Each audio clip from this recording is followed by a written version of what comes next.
You're watching Scuzz TV. My name's Matt Stocks, here at the London Cocktail Club in the heart of London, joined by Dan Donegan and David DRAIMAN for Disturbed on the Record. We're going to be talking all about the new record, which comes out August 21st. But I thought, first of all, we'd take a trip down memory lane, get a bit of Disturbed history. Obviously, for you guys, it's been, you know, a huge success story from day one, really. But I was reading, David, you weren't actually the original singer in Disturbed. Obviously, your voice is so synonymous now with Disturbed. Dan, I wonder if you could tell us how you came to find this extremely talented vocalist in your band and the audition process and how that all kind of went down. Oh, go on. Well, yeah, I mean, well, really, we weren't really Disturbed, actually, until we got him. We were a previous, you know, local band of just trying to find all the right pieces to the puzzle. Yeah. And so we struggled around the Chicago music scene just for many years with our friends that were singers and local guys that we knew around the scene, and just didn't really have the right guy yet. You know, just we struggled with it, and we finally took out an ad in a local music publication and auditioned a few guys. David, we spoke on the phone and we hit it off, just kind of talking about things we were into, and he came out and he was really the only guy that was like ready to start improvising and jump into originals. I heard he came with some new material, which is the first person to do that, right? Right. I mean, because most auditions, you know, you got to play something, so we'd end up playing cover songs with anybody that was trying out. And David's like, you know, let's not do that. He's like, just play me something you guys have. And I just started a new riff I was working on. We just start playing the music. David just listened to what we're doing. A minute or two into it, he started improvising these big melodies, and it just, it was undeniable at the time. We didn't want to seem so obvious. I read that you were kind of keeping the smile. Right, I'm like trying not to like hand him the gig just yet, but I'm like, wow, I'm like, he's big voice, powerful voice, sounded like he had an identity. Mm-hmm. And that's the problem. When you're a young band, many artists at that age tend to lean towards their heroes and try to sound like them, emulate them. David just sounded like he had his own voice, and so that was a huge thing too. And so it ended up being the song "Want" that's on the Sickness album. It was the very first day, very first hour we were together. The music kind of changed and it evolved into something else, but that main hook, that melody, stuck from day one, and that kind of became something for us. So. Pretty easy choice once we heard him. I think the collaboration from there, it was just spending time together of songwriting and just developing, because we didn't know what our sound was going to be like. We knew what we were into and what influenced us, but it was a whole new thing. So it was really the birth of Disturbed. So what we did in the past didn't really matter. It was just stepping stones to get to that point. Once we found each other, it was like, okay, now this is a whole new inspiration. And it just started to develop from there. And I guess you found success pretty much right out the gate, right? I mean, The Sickness was a pretty internationally... It was, but it wasn't right out of the gate. You know, it's not like we debuted gigantically. It was a nice, gradual, organic bit of growth that looked relatively quick on the outside because people don't know everything that led up to it, you know? Right. But like even our first single, Stupefy, it wasn't an instant thing. It was a hard sell at radio initially, and we had to work it. And back then, Giant Records had to work it, and eventually, it took on a life of its own. You know, we were very fortunate with that. I remember seeing you live on the Manson tour, 2001, and you had the big electric chair. And you know, it's very rare that a support act. I mean, nowadays you maybe see Manson play, and you wouldn't have that kind of stage production. And it was a phenomenal live show. And that album, I think, when it came over here, really connected with the UK audience. Yeah, we were doing that at a local level. We were in just small neighborhood bars, putting on a show and trying to do whatever we can production-wise to also make a statement, not just with the music, but just something that people would talk about theatrically at that moment too. The whole rationale behind these theatrical intros, because there were so many different ways that I was executed, right? The electric chair, the gas chamber. What's the point behind all of it? What's the message? Well, why do we call ourselves Disturbed?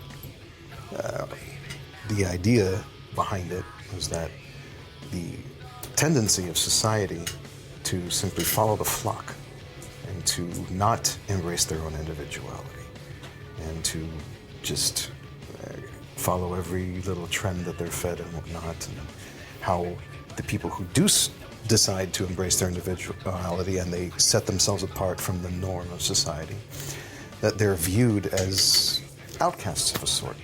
You don't fit. You're not with the what's in vogue, what's in trend, or whatever the case may be. And that tendency to ostracize and demonize those who are different just for being different was what disturbed us.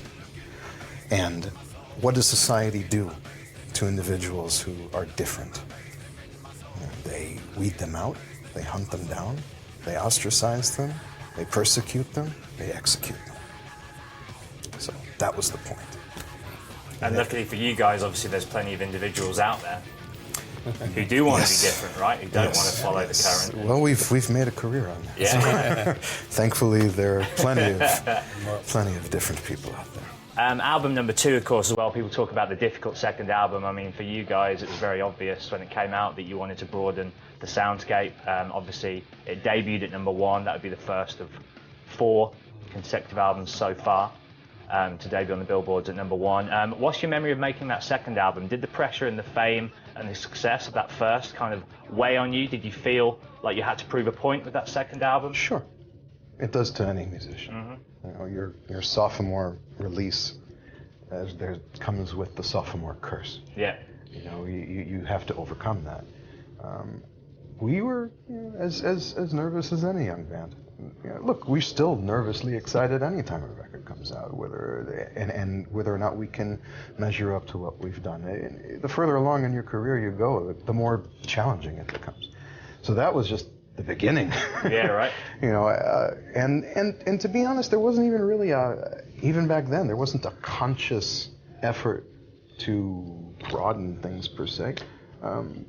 Like for instance, the first single on the record, Prayer, was something that we wrote on the road before we were done with the Sickness touring cycle. I mean, we like to just go the natural evolution of a band, right? We like to just go in whatever direction feels right. We got to trust our gut. And coming off the success of the Sickness as well as it did at the end of that touring cycle, we couldn't just try to think taking the safe route of let's just do exactly what we just did on the first album because it worked so well.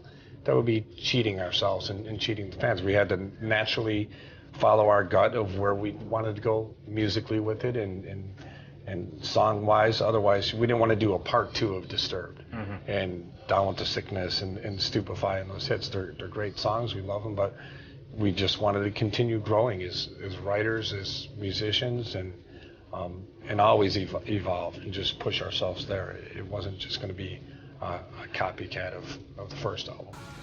And then I guess album number 3, 10,000 Fists, was sort of, if it's safe to say, the best bits of the first 2. It had those heavier, more aggressive moments. It also had the more melodic leanings and complexities in the structures as well.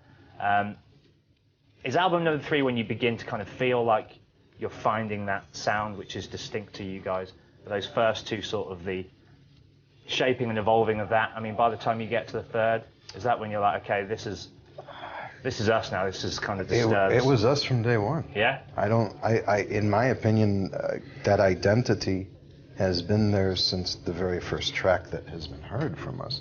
I don't, even though there are minor stylistic differences or variations, the signature Disturbed sound has always been present and has always been there. Again, in my humble opinion. And still is with the new one. Thank you. Yeah. I think that what Dan mentioned about the identity is something that we as a band are very fortunate to have, a very strong one collectively. And I really do believe that has been present. I mean, I hear what you're saying, that since that record seemed to fuse the elements from the 2 in many ways, that maybe we were finding a comfort zone. But if this new record proves anything, it proves that there is no specific comfort zone for us. Right. We're willing to go in whatever direction feels right as we're going in that direction. there are no limitations. Album number 4, Indestructible. This was the 4th album of yours, 3rd to go consecutive in at number 1. That's a pretty huge achievement, right? Yeah. And you know, by that point, you're still kind of maintaining this huge level of success that you've established. The Disturbed fan base. How do you keep up with that whirlwind? You know, you don't really think about it in that sense, I suppose.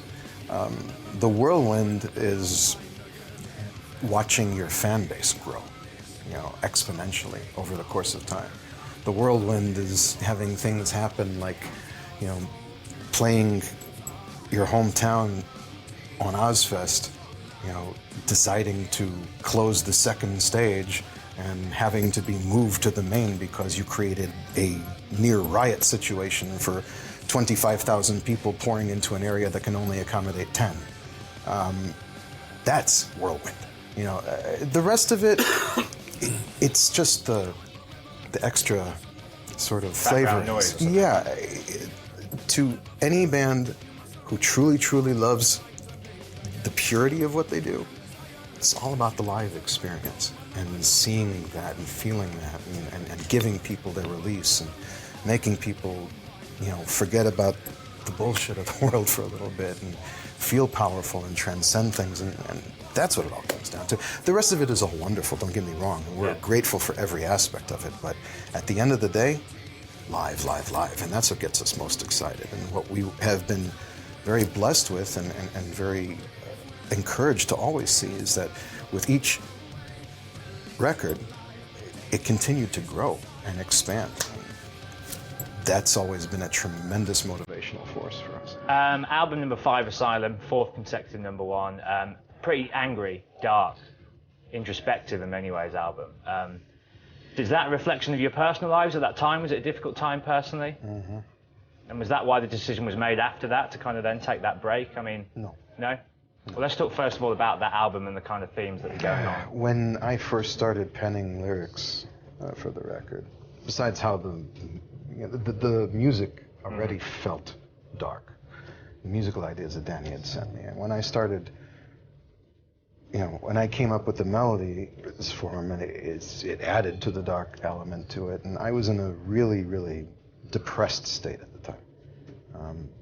I was in a horrible headspace. I had just broken up with my wife at the time. She was supposed to move to Austin, Texas with me at the time, and we had a falling out, and we weren't married yet. So I ended up moving to Austin on my own, and I had just lost my dog Lisa, and I had a new pup coming, and from a litter and whatever, and the pup died in transit to me, and while I had all the baby pictures of it and everything, I was like, you know, it was like adding insult to injury, and it's like, I know these all sound like relatively trivial things, but when you're already in a fairly depressed state, it's like bricks falling on you.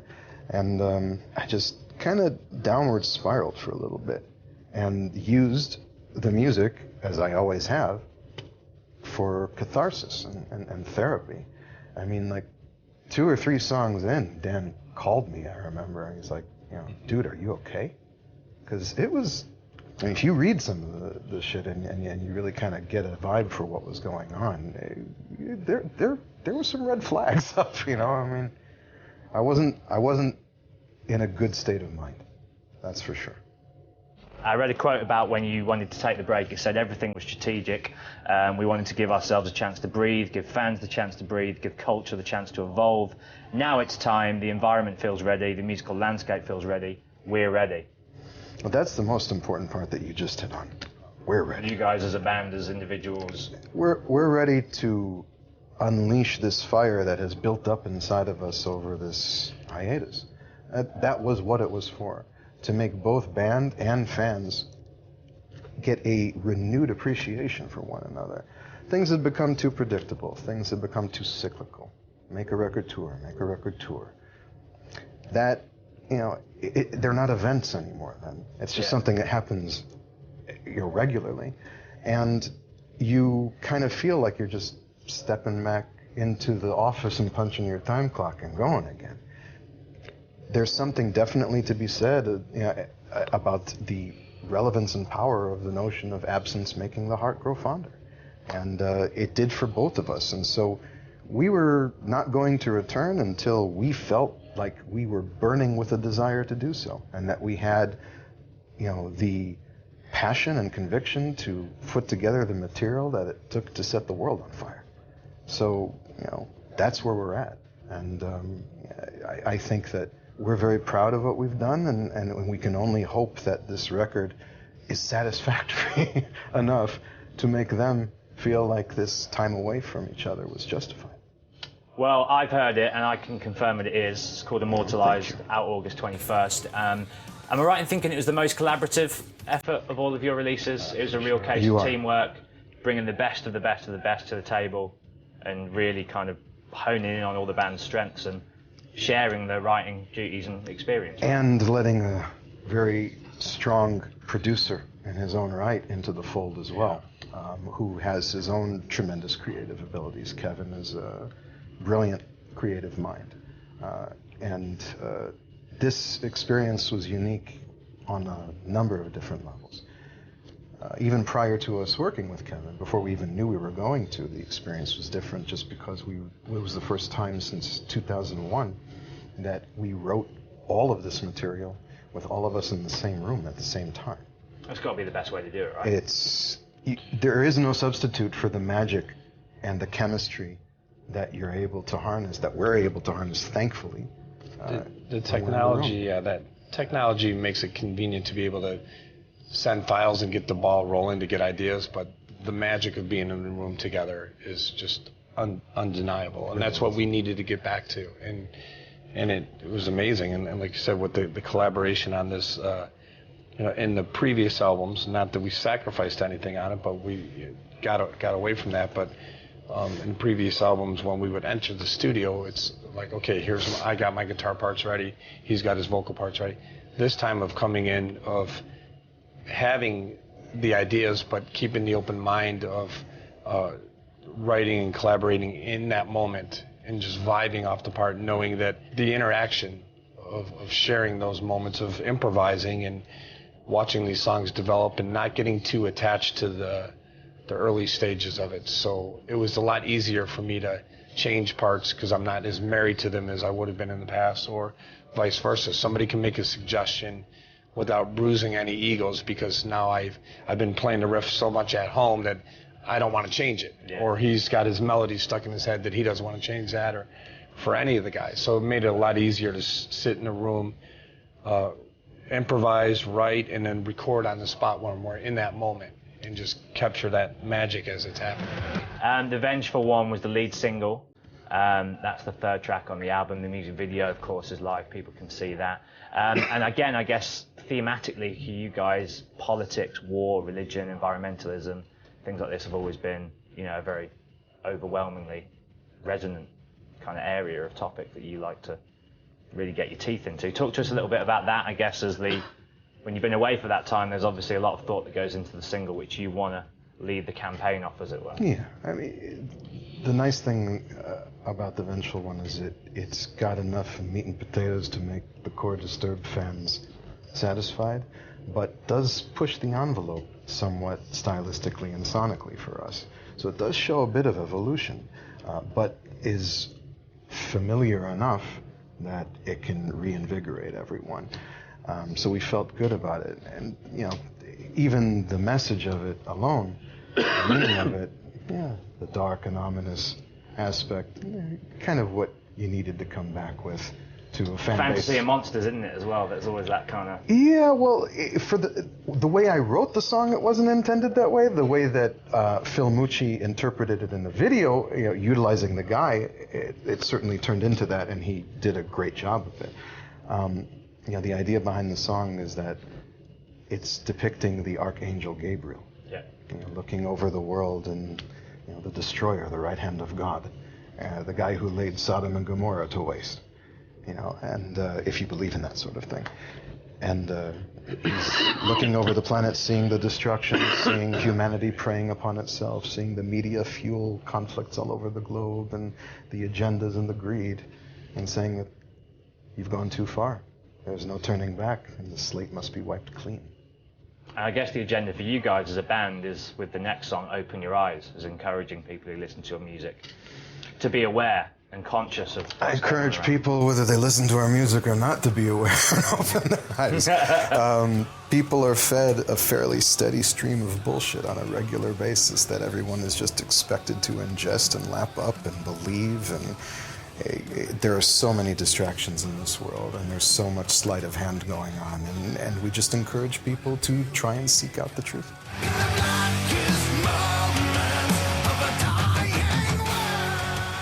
We haven't got time to go through all the songs. Obviously, we don't want to spoil the whole record as well. If people haven't heard it yet, we want to leave some things as a surprise. There's a cover that I want to talk to you about in a bit. I know you guys have famously always enjoyed getting your teeth into other people's material. Before that, though, where was the song here? You're Mine, a love song. I guess just a traditional... Yeah, the way Disturbed would do it, I suppose. I mean, lyrically, it's a love song. But it's pretty damn well in your face, pretty aggressive. As is the title. It's not like I like you, it's like you're mine. That's right. That's right. And the light as well. For me, you're a proper like Queen-esque kind of huge. I take that as a tremendous compliment. That's very, very, very gracious of you. Slightly new territory for you guys. One of the highlights of the album for me. There's some electronic elements in there as well. But let's talk about this cover. The Sounds of Silence, Simon and Garfunkel. A pretty iconic song. You know, one of the greatest songs ever, really. So synonymous with the 60s and that kind of countercultural time. I guess, you know, in the world we live in today, it's resonant still. Talk to me about getting your teeth into a song like that, though, and reinterpreting it the way you have, and successfully pulling it off, because when the keys started and I realised it was that song, I was like, oh, I have to admit, I was like, they're going in. But I thought it was a fantastic reimagining. I thought you really owned it, you made it your own. Thank you. And a really interesting choice that, you know, some of the more hardcore metal fans might not necessarily be straight into straight away, but I love it. I thought it was great. It was a really an adventure of discovery, rediscovery for me, because I hadn't allowed myself to go into that zone vocally for so many years. And the night that we actually did it, I was done with vocals for the day. I wasn't planning on tracking. And Kevin played me this piano arrangement that he came up with, and it was beautiful. And we found a key that felt good so that I could do that octave shift mid-song, which he had the idea for. And then I went into the vocal booth, and 3-4 hours of tracking, more tracking than I'd ever done in a vocal booth at one time before, and take after take, a version, different runs, melodies, rhythmic variations, and 3 days of comping the thing later. Kevin plays it for me, and I listened to it 3 times before I even said anything to him, and he thought I didn't like it. And I was, not that I didn't like it, I couldn't turn around because I was getting misty-eyed listening to it at the control desk. And, you know.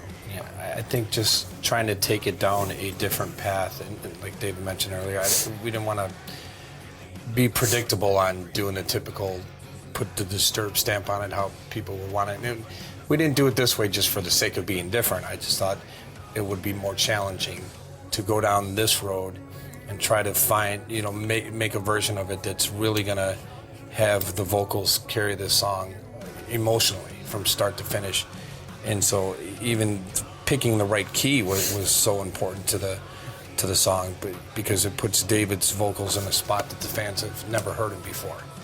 And it, Exposed, right? Yeah, it really made him vulnerable. Yeah. And just having that song carried in creating a bed of music that would be complementary towards the vibe and towards his performance, but really have we didn't want to have music stomp on it or get in the way by having bombastic drums brought in and heavy guitars and that. So we thought by this orchestra string section with some timpani and just building it almost like a soundtrack in some sort of way, but really focus on the vocal performance to carry it. And so I think the idea was there as we further thinking about it, but I think it probably surpassed all our expectations once we executed it. Well, I can't wait for the Disturbed fans out there to hear it. The record as a whole, as I've said, is a real triumph for you guys. So welcome back. I hope you enjoyed your time off, and I hope there won't be any more lengthy periods of larking about being lazy for a while. Can't guarantee you back that. to stay? We're back to stay. We were never, gone for good. That was always something we tried to make clear, but people love believing the worst. Yeah. What I can tell you is that Disturbed records or tours will no longer be a cyclical thing.